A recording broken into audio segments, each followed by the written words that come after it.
Provate ad osservare il comportamento dei bambini. Vi accorgerete che tendono a spizzicare di frequente nel corso della giornata.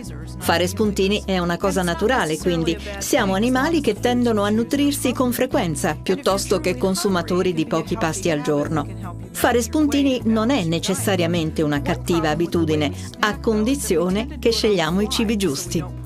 E se abbiamo veramente fame, lo spuntino può essere un'abitudine sana che può aiutare a controllare il peso e a rendere equilibrata la nostra dieta.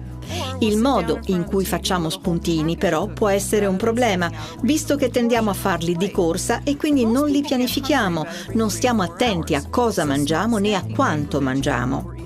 Invece di portare con noi uno spuntino sano da mangiare al lavoro, prendiamo una merendina al distributore automatico oppure preferiamo sederci davanti alla TV con un pacchetto di biscotti piuttosto che prepararci uno snack come si deve. In genere la fame si fa sentire ogni 3 o 4 ore e l'abitudine di fare spuntini intelligenti può ridurre la possibilità di esagerare durante i pasti principali, a patto che ci sia un minimo di pianificazione. La pessima fama di cui godono gli spuntini è dovuta al fatto che la maggior parte di quelli che vengono considerati cibi da spuntino abbonda di zuccheri, sale e calorie.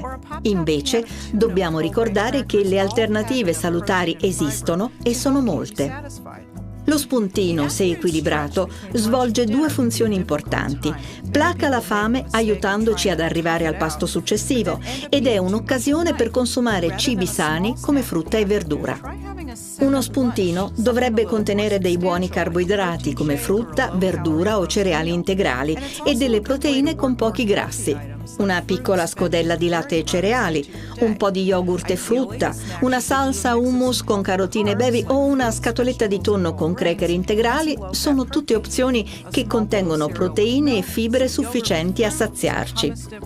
Il periodo tra il pranzo e la cena può essere particolarmente difficile. Molti cercano di resistere e tirare avanti, ma poi finiscono per mangiare troppo la sera.